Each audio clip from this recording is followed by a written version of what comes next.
Students atomic structure ఎంసీక్యూలో ఈ వీడియోలో మనం ఎలక్ట్రానిక్ కాన్ఫిగరేషన్స్ మీద క్వశ్చన్స్ చూద్దాం ఎట్లా ఇస్తారో.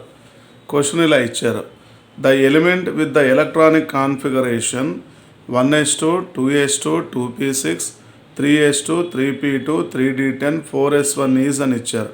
అంటే ఈ కాన్ఫిగరేషన్ ఏ ఎలిమెంట్కి సంబంధించినది అంటే టోటల్ నెంబర్ ఆఫ్ ఎలక్ట్రాన్స్ ఎన్ని ఉన్నాయి చూడండి. మనకి ఇక్కడ వరకు 10 ప్లస్ మనకి 8 అంటే 3p6 ఉండదు ఇక్కడ 3p6.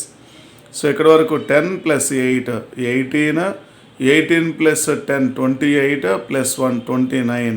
అంటే టోటల్ నెంబర్ ఆఫ్ ఎలక్ట్రాన్స్ ఎన్ని ఉన్నాయి? 29 ఎలక్ట్రాన్స్ ఉన్నాయి. అంటే Z is equal to 29, atomic number is equal to 29. మరి ఎలక్ట్రానిక్ కాన్ఫిగరేషన్ రాయాలి అంటే ఎట్లా రాస్తాము?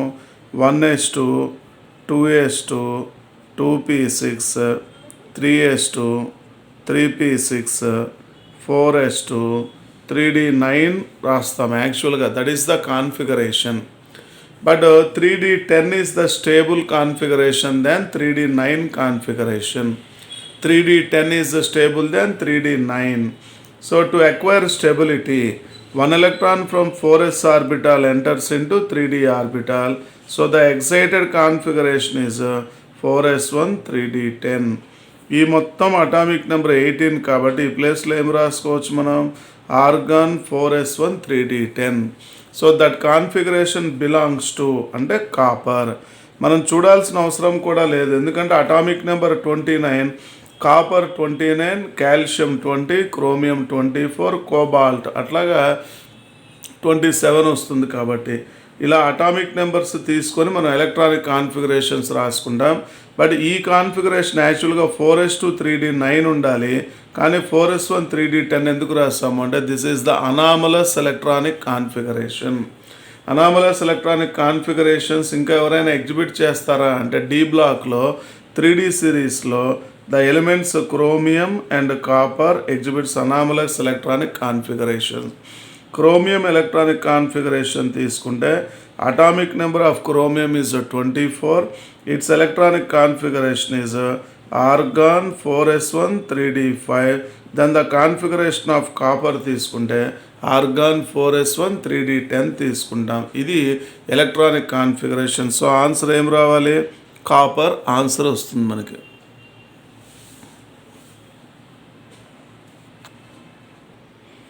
Next, second question.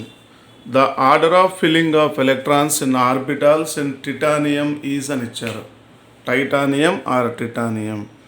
Atomic number ఎంత వస్తుంది? స్కాండియం 21, టైటానియం ఎంత అంటే 22 is the atomic number. So electronic configuration తీసుకుంటే ఎట్లా రాస్తామంటే అకార్డింగ్ టు ఆఫ్బౌ ప్రిన్సిపల్ తీసుకుంటాం. వాట్ ఈస్ ఆఫ్బౌ ప్రిన్సిపల్ అంటే building up. Aufbau means building up. వీడు ఏమని చెప్తున్నాడు అంటే ఆఫ్ బౌ ప్రిన్సిపల్. వీడేమన్నా అంటే according to aufbau principle, if 2 or more atomic orbitals are present, then electron enters into the atomic orbital have the lowest n plus l value. Lowest n plus l value ఉన్న ఆర్బిటాల్లోకే ముందుగా electron enter అవుతుంది అని చెప్పన్నాడు. If 2 or more atomic orbitals will have the same n plus l value, then electron enters into the orbital having the lowest n value. This is Aufbau principle. అంటే electrons arrange చేసే టైంలో different atomic orbitals ఉన్నప్పుడు electron enters into the orbital having the lowest n plus l value. If 2 or more atomic orbitals have the same n plus l value, then electron enters into the orbital having the lowest n value అని చెప్తున్నాడు. దానికే Mollier diagram propose చేశాడు. Mollier diagram గుర్తుండే ఉంటుంది కదా మనకి. 1s 2s 2p 3s 3p 3d 4s 4p 4d 4f 5s 5p 5d 5f 6s 6p 6d 7s 7p. ఇది Mollier diagram. ఇప్పుడు ఆర్డర్లో తీసుకుంటే ఫస్ట్ ఎవరు వస్తున్నారు? 1s. సెకండ్ ఎవరు వస్తున్నారు? 2s. నెక్స్ట్ ఎవరు వస్తున్నారు? 2p. నెక్స్ట్ ఎవరు వస్తున్నారు 3s, 3s తర్వాత ఎవరు వస్తున్నారు 3p. నెక్స్ట్ ఆర్డర్లో ఇది order 1s, next 2s, 2p, 3s. So 2p తర్వాత 3s వచ్చిందా 3p వచ్చిందా అంటే 2s, 2p, 2p తర్వాత ఎవరు వస్తున్నారు 3s, నెక్స్ట్ 3s తర్వాత 3p, 3p తర్వాత ఎవరు వస్తున్నారంటే 4s, నెక్స్ట్ 4s తర్వాత ఎవరు వస్తున్నారు అంటే 3d. ఇట్లా ఆర్డర్లో వెళ్తాం. 3d తర్వాత 4p, 4p తర్వాత 5s, 5s తర్వాత 4d, next 5p, next 6s ఇట్లా తీసుకుంటాం. 4f, 5d, 6p, 7s, 5f, 6d, 7p order ఇట్లా వెళ్తాం. సో ఇప్పుడు మనకున్న 22 ఎలక్ట్రాన్స్ని ఈ ఆర్బిటాల్స్లో అరేంజ్ చేసుకుని రావాలి. S orbital, S subshell can accommodate of maximum of 2 electrons. P subshell can accommodate of maximum of 6 electrons. D subshell can accommodate of maximum of 10 electrons. F subshell can accommodate of maximum of 14 electrons. S subshell లో 2 electrons రాయాలి. P subshell లో maximum 6 electrons రాయాలి. D subshell లో maximum 10 electrons రాయాలి. F subshell లో maximum 14 electrons రాయాలి. మరి మన దగ్గర ఉన్న ఎలక్ట్రాన్స్ ఎన్ని ఉన్నాయి అంటే 22 ఎలక్ట్రాన్స్ ఉన్నాయి. ఆ 22 ఎలక్ట్రాన్స్ ఆర్డర్లో రాసుకుంటూ వద్దాం. సో ఇక్కడ ఎస్లో 2 electrons, ఎస్లో 2 electron, ఇక్కడ 6 electron, 10 electrons అయిపోయినాయి చూడండి. నెక్స్ట్ 3s2, 3p6, 4s2 ఇక్కడికి 20 electrons అయిపోయినాయి. నెక్స్ట్ 3d ఎంటర్ అయింది. మన దగ్గర 2 electrons మాత్రమే ఉన్నాయి. ఆ 2 electrons దాంట్లో రాస్తున్నాం. This is the electronic configuration of titanium. So order of filling of electrons in various orbitals అంటే 1s, 2s, 2p, 3s, 3p, 4s and 3d according to aufbau principle తీసుకుంటాం. ఇది electronic configuration of titanium. Next question, the incorrect electronic arrangement is అని ఇచ్చారు. The incorrect electronic arrangement is అని ఇచ్చారు. ఇచ్చిన 4 ఆప్షన్స్లో first value అన్నిట్లో 2 ఉంది చూడండి. అంటే ఇలా ఇచ్చారు. ఫర్ ఎగ్జాంపుల్ ఇదే తీసుకున్నాం. ఫస్ట్ వన్ 2, 8, 13, 1 ఇది first orbit, second orbit, third orbit, fourth orbit తీసుకున్నాం. ఫస్ట్ ఆర్బిట్లో 2 electrons ఉన్నాయి అంటే 1s2. సెకండ్ ఆర్బిట్లో 8 electrons ఉన్నాయి అంటే ఏం రాస్తాము 2s2, 2p6. థర్డ్ ఆర్బిట్లో 13 electrons ఉన్నాయి. 13 electrons అంటే థర్డ్ ఆర్బిట్లో ఏమేమి వస్తాయి మీకు 3s, 3p, 3d. Fourth ఆర్బిట్లో 1 electron ఉంది అంటే ఫోర్త్ ఆర్బిట్ ఎంటర్ అయ్యేది ఎవరు ఎస్ అంటే 4s1. మరి ఇక్కడ 13 electrons ఉన్నాయి కాబట్టి ఎస్లో 2 electrons, పీలో 6 electrons రాస్తున్నాం. ఇంకా ఎన్ని electrons ఉన్నాయి మీకు 13 అంటే 5 electrons ఉన్నాయి అంటే 3d5, 4s1. ఇంతకుముందు క్వశ్చన్లోనే డిస్కస్ చేసుకున్నాం. సో ఇది 2, ఇది 8, ఇది వచ్చేసి 13, ఇది 1, 2, 8, 13, 1. మరి ఇప్పుడు ఈ కాన్ఫిగరేషన్ మొత్తాన్ని నేను ఏమని చెప్పాను ఆర్గాన్ అని చెప్తున్నాం. 18 electrons ఉన్నాయి కాబట్టి. So organ 4s1, 3d5. This is the configuration of chromium, anomalous electronic configuration of chromium. మరి విచ్ ఈస్ ఇన్కరెక్ట్ అరేంజ్మెంట్ అంటే ఇప్పుడు ఫర్ ఎగ్జాంపుల్ ఇదే తీసుకుంటే 2, 8, 12, 2 అని రాసాం. 2, 8, 12, 2. 2 అంటే 1s2, 8 అంటే 2s2, 2p6, 12 అంటే ఏమొస్తుంది 3s2, 3p6, 3d ఎంత వస్తుంది మీకు 3d4. నెక్స్ట్ వచ్చేసి 4s2, 3d4, 4s2. చూడండి ఇక్కడ ఇది 2, ఇది వచ్చేసి 8, ఇది వచ్చేసి మీకు 12, ఇది వచ్చేసి 2. యాక్చువల్గా క్రోమియంకి ఇలా ఉండాలి configuration. But due to anomalous electronic configuration to acquire stability 1 electron from 4s orbital enters into 3d orbital కాబట్టి సో 2, 8, 12, 2 తీసుకుంటే this is the incorrect arrangement but this is the correct arrangement. ఎందుకు అంటే due to anomalous electronic configuration of chromium. So to acquire stability, 1 electron from 4s orbital enters into 3d orbital.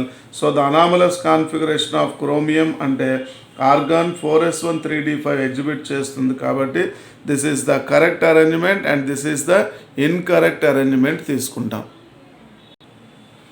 Next question చూడండి. The atomic number of an element is 36. The number of electrons present in the M shell is అని ఇచ్చారు. Atomic number 36 అన్నాము కాబట్టి ముందు 36కి electronic configuration రాయండి according to aufbau principle on the basis of moeller diagram. So 36 అంటే 1s 2s 2p 3s 3p 4s 3d 4p ఇట్లా రాసుకుంటూ వెళ్తాం. సో ఎస్ సబ్షెల్లో మ్యాక్సిమం 2 ఎలక్ట్రాన్స్, పి సబ్షెల్లో మ్యాక్సిమం 10 ఎలక్ట్రాన్స్. ఇక్కడ 10 ఎలక్ట్రాన్స్ అయినాయి చూడండి. 2 electrons 6 electron 2 electron 10 + 10 20 electrons. D subshell 10 electrons 30. P subshell can accommodate of maximum of electrons అంటే 6. 36 వచ్చినాయి చూడండి. 10 ఎలక్ట్రాన్ ప్లస్ 10 20 20 + 10 30 30 + 6 36 రాసాం. మరి ఇప్పుడు ఇందులో క్వశ్చన్లో number of electrons present in the M shell అన్నారు. ఫస్ట్ ఆర్బిట్ని కే షెల్ అంటాం, సెకండ్ ఆర్బిట్ని ఎల్ షెల్ అంటాం, థర్డ్ ఆర్బిట్ని ఎం షెల్ అంటాం, ఫోర్త్ ఆర్బిట్ని ఎన్ షెల్ అంటాం. మన అడిగింది ఏ షెల్లో? ఎం షెల్ అంటే third orbit, first orbit, second orbit, this is the third orbit. So M shell అంటే 3s2 3p6 3d10. So S has 2 electrons, P consists of 6 electrons and D consists of 10 electrons. Then 2 + 6 + 10 అంటే 18 electrons తీసుకుంటాం. So the atomic number of an element is 36. The number of electrons present in the M shell అంటే third orbit. Third ఆర్బిట్లో ఎన్ని electrons ఉన్నాయి అంటే 18 electrons తీసుకుంటాం. This is the K shell, L shell, M shell, N shell and this is the N shell. అట్లా find out చేస్తాం. Next question. The number of unpaired electrons in Ni+2 అని ఇచ్చారు. Ni+2 nickel. Atomic number of nickel ఎంత తీసుకున్నాము? 28 is the atomic number of nickel. So configuration ఏం రాస్తున్నాం? 28కి 1s 2s 2p 3s 3p 4s 3d. This is the configuration. So 28 electrons fill చేయండి. 2 2 6 10 + 2 12 12 + 6 18 + 2 20 20 + 8 28. Ni+2 అంటే it loses 2 electrons. మరి ఆ 2 electrons దేంట్లో రిమూవ్ చేస్తామంటే చాలామంది పొరపడతారు. ఇందులో ఉన్న 2 ఎలక్ట్రాన్స్ రిమూవ్ చేస్తారు, కానీ ఇందులోంచి రిమూవ్ చేయాలి అంటే n ఏది హయ్యర్గా ఉంటే దాంట్లోంచి రిమూవ్ చేస్తాం. n = 3, n = 4. సో ముందుగా ఇందులోంచి రిమూవ్ చేస్తాం. Ni+2 nickel converts into Ni+2 by losing of 2 electrons. ఆ 2 ఎలక్ట్రాన్స్ 4sలో ఉన్న 2 ఎలక్ట్రాన్స్ రిమూవ్ చేస్తాం. So the configuration of Ni+2 అంటే ఇదంతా కలిపి మనం ఆర్గాన్ అని రాసుకోవచ్చు. అటామిక్ నెంబర్ 18 కాబట్టి. So organ 4s0 3d8. That is the configuration of Ni+2. 3d8. D subshell consists of 5 orbitals. First, second, third, 4, 5. First electron, second, third, 4, 5, 6, 7 and 8. So according to Pauli's exclusion principle, according to Hund's rule, pairing of electrons takes place when all the degenerate orbitals are half filled with the electrons. So ఇప్పుడు ఇందులో these are the pairs and these two are the unpairs. మన క్వశ్చన్లో అడిగింది number of unpaired electrons అన్నారు కాబట్టి, so number of unpaired electrons in Ni+2 అంటే 2 unpaired electrons తీసుకుంటాం. మరికొన్ని మోడల్స్లో నెక్స్ట్ వీడియోలో మళ్ళీ కలుద్దాం.